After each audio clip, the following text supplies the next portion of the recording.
salah satu dokter ya, itu adalah Dokter Andri Yuda Bahari di pagi hari ini. Halo, selamat pagi dokter. Selamat pagi. Asik, adem banget secara dokter ya. Callable. Iya makanya adem banget loh. Tapi sudah tidak available ya teman produk. Santai, jangan langsung cari Instagram. Stop. Tapi main Instagram dok. Main. TikTok main dok. TikTok sih punya sih ya, pengguna aja, dinikmati bukan aja provider ya. ya. Oh gitu. Iya. Menurut saya sih jangan. Takutnya kesel sendiri. Soalnya di TikTok banyak dok yang apa ya, mungkin mereka embel-embelnya itu hidup sehat gitu kan, mungkin nge-gym dan apa ya, bikin otot biasanya tuh di TikTok tuh, tapi ternyata cara-caranya kadang-kadang salah. Oh betul, gitu ya, kan. Jadi misleading ya. Iya, misleading gitu kan. Nah, tapi kalau ngomongin sehat di bulan Ramadan ya, di apa, dan juga menjalani puasa pastinya dok ya. Iya. Ini penting nggak sih untuk tetap menjaga nutrisi selama bulan puasa ini gitu?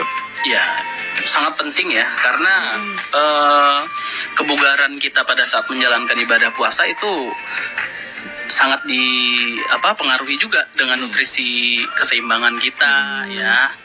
Terutama untuk teman-teman atau pendengar yang sudah ada riwayat penyakit gitu ya, seperti kayak penyakit degeneratif, diabetes atau hipertensi gitu ya, itu penting sekali. Jadi untuk teman-teman yang masih sehat pun pola makannya juga harus diatur ya, jangan terlalu tinggi garam atau tinggi gula gitu ya, karena selama nanti berpuasa pada 14 jam itu, kalau kita terlalu ada substansi yang berlebih gitu ya, itu akan mempengaruhi performa dan ke fit kita juga selama berpuasa gitu. Malah kurang baik untuk kesehatan Betul. ya dok ya. Betul. Berarti konsumsi garam ya? Iya. Salah satunya yang jadi concern mungkin karena di makanan Indonesia ya garam gitu kan. Betul. Itu yang enak ya. Iya benar-benar. Garam, MSG sama banyak lah gitu kan ya.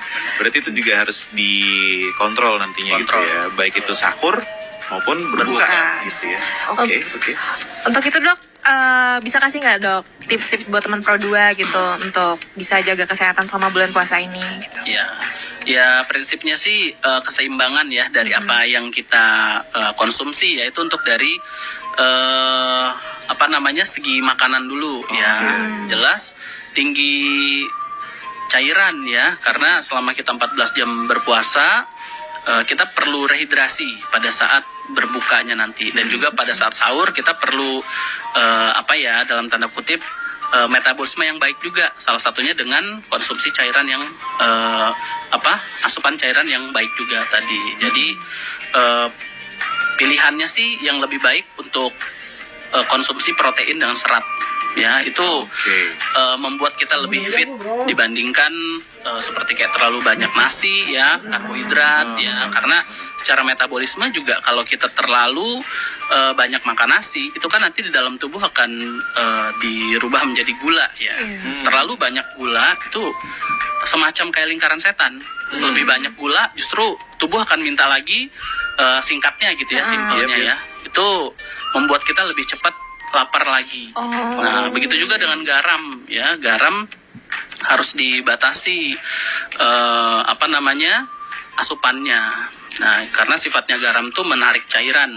Jadi ketika jadi ketika kita terlalu banyak makan garam, itu nanti cairan dari tubuh kita yang lain yang akan ditarik, sehingga efeknya kita lebih terasa lemas, lebih cepat haus, dehidrasi gitu, bisa dehidrasi seperti itu sih ya. Dan juga olahraga itu penting diatur. Jadi bukannya kita berpuasa jadi tidak olahraga gitu ya. Itu yang mau aku tanyain nih dokter. Soalnya kan kadang ada beberapa orang yang ini lagi puasa, kayak break dulu deh olahraganya gitu ya, karena nggak kuat gitu ya. Lagi puasa harus olahraga juga gitu kan. Padahal sebenarnya berarti harus juga tetap dilakukan gitu. Apalagi kalau udah jadi rutinitas berarti ya dok. Benar. Olahraga itu penting ya dilakukan ya, karena kita terasa lebih bugar ya, dan juga metabolisme jadi lebih baik ya.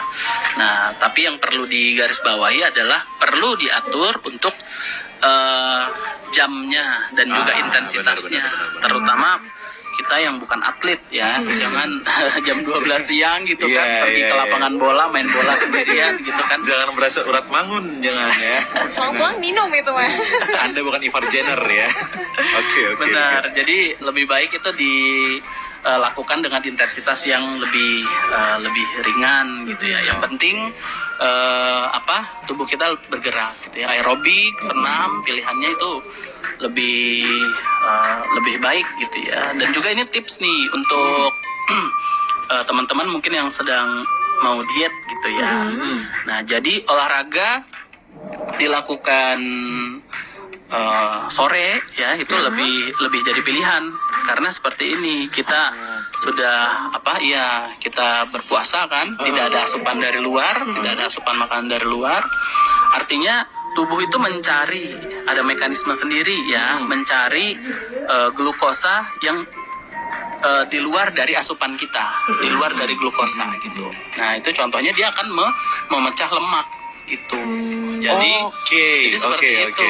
Jadi ketika olahraga sore, nah metabolisme ditinggikan ketika kita olahraga. Tubuh justru mencari apa ini yang bisa kita bongkar untuk menjadi energi. Nah lemak tadi, jadi akhirnya lemak jadi lebih berkurang gitu ya. Tapi tetap intensitasnya terus harus diatur ya, jangan terlalu berat banget gitu. Jadi lemak sebagai pengganti penyerapan. Betul gitu ya. Ya, lemak itu dengan mekanisme sedemikian rupa gitu ya, dia berubah jadi gula juga, berubah jadi glukosa juga, seperti itu. Jadi ini fungsinya ini ya dok. Ya, cadangan makanan saya ini. Tapi terlalu banyak yang dicadang ya. Yuk bisa yuk. Kebanyakan ini cadangannya. Sore-sore olahraga Jadi gitu salah ya kan. nanti lah ya. Oke, enggak, it's not bukan tentang gue ini ya. Iya. Di pagi hari ini. Nah, itu tadi kita ngomong tentang olahraga saat sedang berpuasa ya dok ya. Nah, kalau misalnya biasanya kan ada nih yang dia puasa terus tapi pas buka puasanya kayak balas dendam gitu kan ya. Makan sebanyak-banyaknya. Iya, kayak kayak ngebales laparnya itu membabi buta gitu. Ngikutin hawa nafsu ya. Iya, lapar matanya tuh jalan gitu. Itu gimana dok? Ya, itu kurang baik ya. Karena bagaimanapun setelah berpuasa ya panjang, sistem pencernaan kita itu beristirahat gitu ya.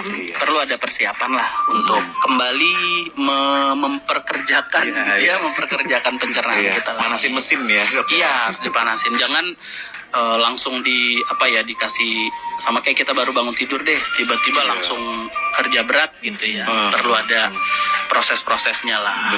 Nah, jadi dimulai dengan cairan dulu ya, merehidrasi tubuh kita. Biar metabolismenya tetap kembali normal gitu ya, kembali berjalan dengan baik.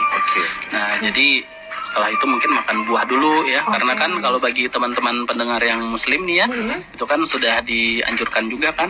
Jadi makan buah itu justru sebelum makan berat ya, jangan kebalik ya. Tapi kalau kebanyakan tapi kalau memang hobinya setelah makan nasi ya, itu hanya untuk memuaskan aja ya gitu ya. Tapi sebaiknya sih sebelum makan berat. Oke, jadi si buah ini belimbing kan ya?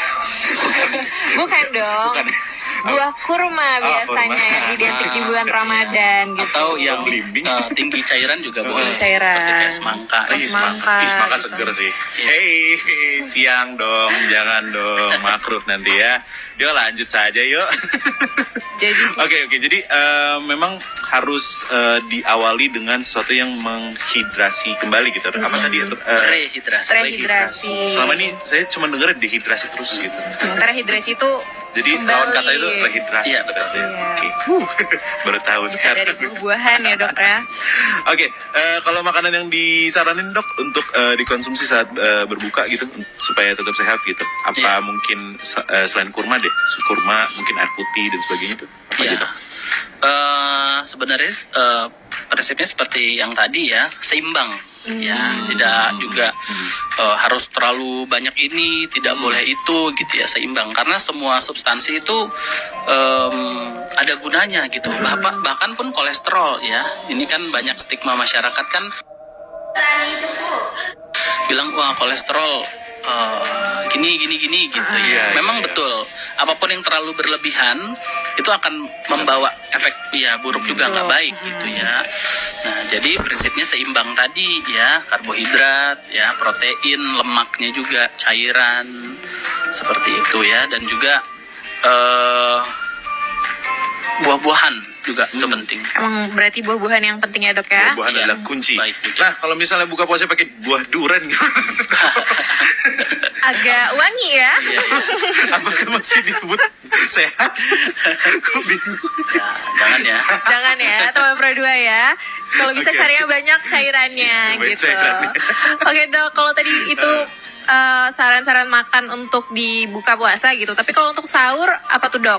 Sama prinsipnya. Prinsipnya sama. Sama aja ya. Jadi apa namanya?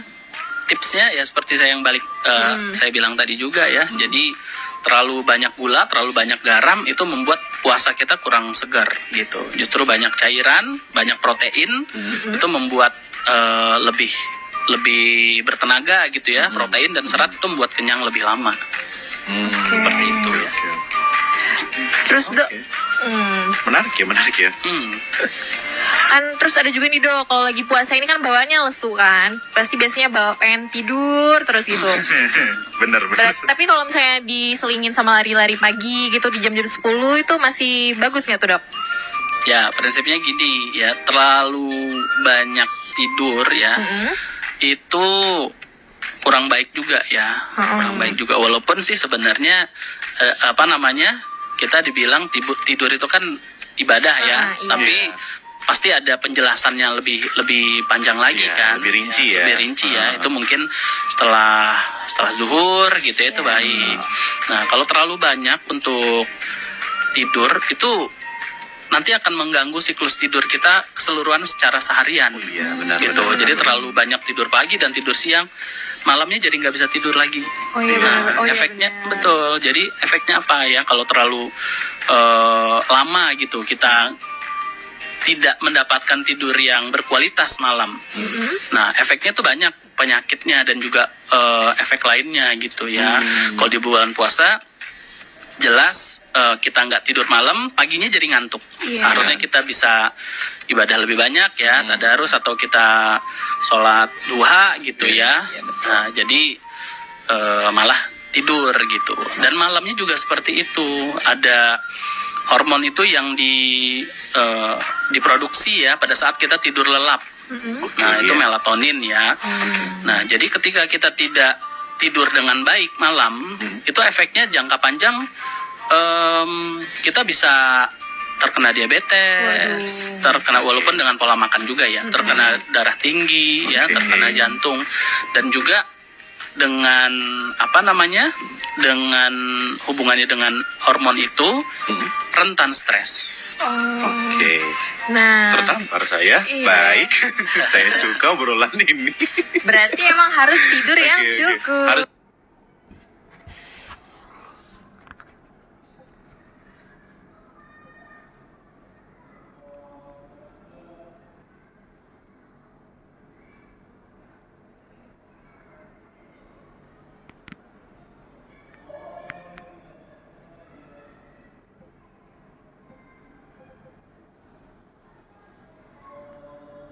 Kali stres ya, karena hubungannya dengan produksi hormon yang saya bilang tadi gitu. Jadi seperti kata Bang Roma ya, begadang jangan begadang. begadang jangan begadang. Tetew, oke. Kira-kira perlu nggak sih teman Prodo denger suara gue tadi? Nggak apa-apa. Oke, jadi itu dihindarin ya begadang Iya, itu tadi dan ya. dan juga ibadah ya dengan orang-orang di rumah, orang-orang tersayang, ya, orang-orang terkasih kita seperti orang tua atau istri atau anak gitu ya. Iya. Itu membuat bonding mental kita jadi lebih ikatannya lebih baik gitu. Dengan itu jadi jiwa kita lebih tenang juga. Jadi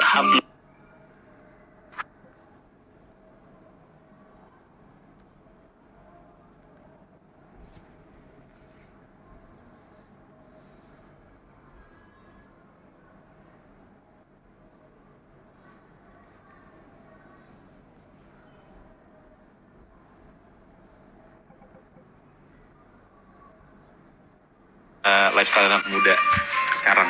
Ya, sebenarnya sih gini, kita sebagai anak muda harus harus mempercayai bahwa apa yang terjadi sama tubuh kita sekarang itu dipengaruhi aktivitas kita atau kebiasaan kita di masa lampau. Nah, artinya apa yang kita lakukan sekarang sebagai kebiasaan kita hari-hari gitu ya, itu akan mempengaruhi bagaimana kita di masa depan. Ya, jadi anak-anak muda yang mungkin aktivitasnya kurang sehat gitu ya, seperti kayak merokok, minum alkohol, kurang berolahraga, makanannya yang tidak diatur lah ya, seperti Santannya kebanyakan. betul, atau Makan junk food ya, Gula, garam terlalu gula kopinya kebanyakan. betul. Untuk sekarang setahun, 2 tahun, 5 tahun ke depan tidak terlalu kelihatan. Belum terasa banget. terlalu terasa banget ya. Nanti ketika 10 tahun, usia 30-an ya atau usia 40-an itu akumulasi dan ya nauzubillah jadi baru terasa menyesalnya gitu ya. Bisa dikatakan menua lebih cepat juga gitu ya dok Bisa, ya? betul. Oke.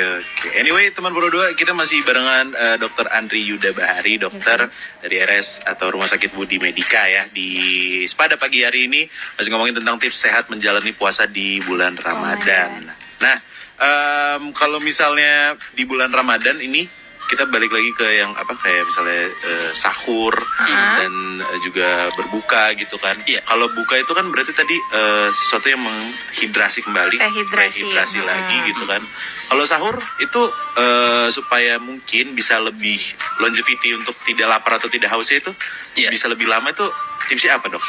Ya, seperti yang saya bilang tadi ya, jadi hindari makan makanan tuh yang membuat tubuh kita itu tidak jadi berat lah gitu, seperti terlalu banyak gula, terlalu banyak garam, itu jadi tidak bugar badan. Rasa kalau terlalu banyak itu makan nasi itu kebanyakan, gitu ya, kurang cairan. Justru jangan terlalu serius-serius banget kan. Biasanya untuk orang-orang sahur yaudah nih kita padetin Iya, supaya dibanyakin nanti gitu kan.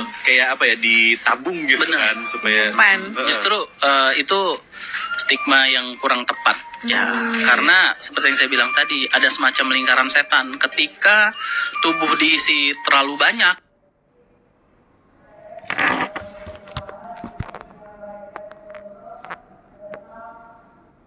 gitu ya, itu akan mengeluarkan hormon insulin yang banyak juga. Pankreas kita jadi berat ya kalau lama-lama, itu yang kita tahu sebagai diabetes gitu ya. Nah, ketika hormon insulin dikeluarkan terlalu banyak karena kita makan terlalu banyak, itu dia akan menurunkan lagi dengan cepat, sehingga tubuh merasa ini perlu diisi lagi. Gitu. Jadi ya singkat ceritanya jadi gampang lapar lagi gitu. Nah, untuk tipsnya makanan yang justru dicernanya lebih lambat gitu ya, bukan nasi seperti itu ya, seperti kayak serat atau protein gitu. Jadi hormon insulin tidak terlalu melonjak tinggi sekali, tapi grafiknya melandai, tapi pelan, tapi justru badan kita lebih stabil, lebih kuat gitu. Oke, kalau itu untuk makanan ya dok ya. Tapi Betul. kalau untuk ini sendiri ada nggak sih dok tips untuk menjaga agar badan itu tidak mudah lelah gitu, kelelahan fisik gitu biasanya selama ya berpuasa? mungkin bisa diakui bahwa kalau misalnya pas puasa agak lebih lemas lah Iya, ya gitu lesu. kan gitu, karena nggak ada asupan langsung gitu kan, terus Iya. lihat dari cadangannya gitu kan, tubuh bekerja gitu. Nah, itu gimana untuk kayak menghindari kelelahannya gitu? Ya, jelas olahraga dan juga istirahat itu penting gitu ya, dan juga jangan terlalu hiperaktivitas juga ya, seperti itu. Ketika kita bukan atlet ya, seperti yang saya bilang tadi gitu, terlalu semangat nih pengen kurus mumpung lagi puasa, olahraga yang banyak gitu ya, justru Nggak baik juga. ya, jadi lebih cepat lelah gitu. Oke, berarti produktif boleh, tapi ya jangan Sewajarnya, terlalu gitu iya, ya, betul. sewajarnya Ada aja. satu pertanyaan lagi sih, secukupnya. ini nggak tahu out of topic atau enggak ya.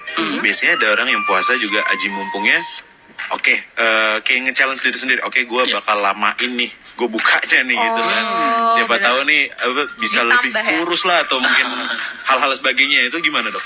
Ya, sebenarnya kalau dari segi dari segi agama ya, jelas itu sudah diatur ya, sudah diatur. Itu pasti apapun yang ditetapkan itu pasti berkaitan juga dengan segi medis, dari segi kesehatan kita. Jadi segala sesuatu yang berlebihan itu pasti nggak baik gitu. Itu pasti ada alasannya. Kenapa di Indonesia puasanya 14 jam, kenapa di mungkin bumi bagian utara lebih lama gitu ya. Yang jelas kalau terlalu dibuat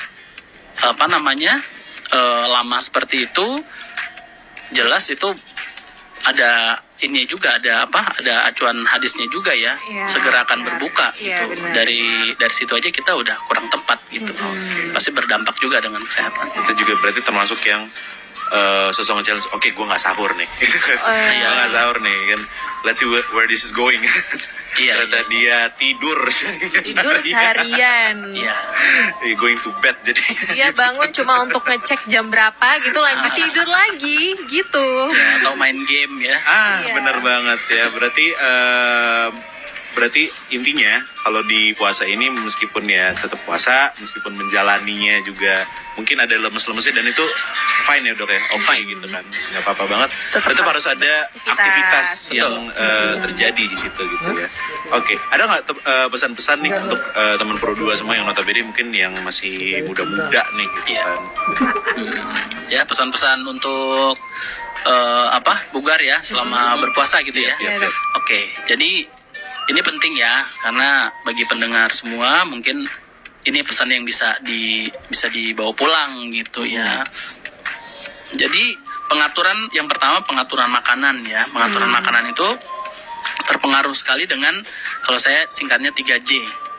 Ya, 3J itu. Itu jenis, jumlah, dengan jamnya. Jenis, jumlah, dan jam. Ya, sebenarnya ini recap dari keseluruhan yang sudah kita sampaikan tadi gitu ya. Jenis-jenisnya itu mesti diatur, jangan terlalu berlebihan atau kurang gitu ya. Jangan terlalu banyak gula, terlalu banyak garam ya. Lebihkan serat ya, dan protein serta cairan buah-buahan itu untuk jenisnya. Jumlahnya juga jangan terlalu banyak, apalagi teman-teman atau pendengar yang sudah ada penyakit bawaan ya, sudah ada penyakit penyerta ya, seperti diabetes, darah tinggi, jantung, lambung ya. Nah, jadi makan makanan yang terlalu banyak dalam jangka waktu sekaligus gitu ya, itu kurang baik. Jadi pilihannya adalah makan lebih sedikit tapi sering gitu. Itu lebih baik daripada kita langsung makan tapi nanti 6 jam lagi makan banyak lagi, nanti 6 jam lagi makan lagi. Lebih baik mungkin 2 jam 3 jam lebih sedikit itu lebih baik ya. Untuk jamnya juga diatur, ini terkait juga dengan olahraga tadi ya. Olahraga penting untuk kita lakukan walaupun kita berpuasa ya, tapi disesuaikan jamnya. Jangan sampai membuat kita kurang cairan seperti itu ya. Dan juga kurangi aktivitas yang kurang ada manfaatnya ya, seperti kayak merokok ya, minum alkohol. Sikat gigi juga baik, sikat gigi baik ya. Jadi mudah-mudahan sih dengan menjalankan tips-tips yang kita sampaikan tadi, pendengar jadi lebih fit ya berpuasanya, dan juga lebih dapat pahalanya. Ketika sakit ya, segera berobat ke rumah sakit terdekat ya. Jadi biar tidak berkelanjutan untuk mempengaruhi aktivitas puasa di berikutnya, atau sampai lebaran nanti jangan sampai sakit. Benar. Tetap sehat ya. Mungkin yang dekat-dekat sini kan bisa lah ya, mampir-mampir ke tempatnya dokter gitu kan, di Budi Menika juga bisa kan. Siapa tahu pengen ketemu banget nih sama dokter Andri ya kan. Mana dokter Andri? Iya, yang kemarin ngasih Ibu sakit apa? Enggak, pengen lihat aja. Pengen ketemu dokter Andri aja gitu, karena suara dokter Andri sedep banget. Iya. Kayaknya dokter Andri tahu banget aku gitu. Iya gitu, dokter Andri bisa relate semua gitu sama aku. Oke, terima kasih atas waktunya dokter. Sama-sama. Di pagi hari Terima kasih ini juga. ya kan, meskipun puasa tetap kita ajak ngobrol nih Iya. dok di Siap. pagi hari ini. Terus udah ngasih kita banyak tips tips. gitu ya untuk teman Pro 2 Pokoknya tentunya. jangan berlebihan Jangan intinya. berlebihan, makan Terus- secukupnya, sewajarnya. 3J tadi ya. 3J, Jenis, terus sama jumlah, sama dan jam. jamnya. Iya. Gitu. Nggak cuma bisa diterapin di bulan puasa, tapi ini juga bisa diterapin lifestyle kan. Benar. Oke, sekali lagi thank you ya Dokter Andri Yuda. Terima Bahari, kasih kembali. Dokter dari Rumah Sakit Budi Medika ya. Yes. Selamat pagi, selamat menjalankan aktivitas kembali abis ini dokter ya. Selamat pagi. Dan untuk teman Pro 2 semua nanti kita kayaknya bakal balik lagi. Iya. Jadi keep on tuning di Pro 2 era di Benar Lampung.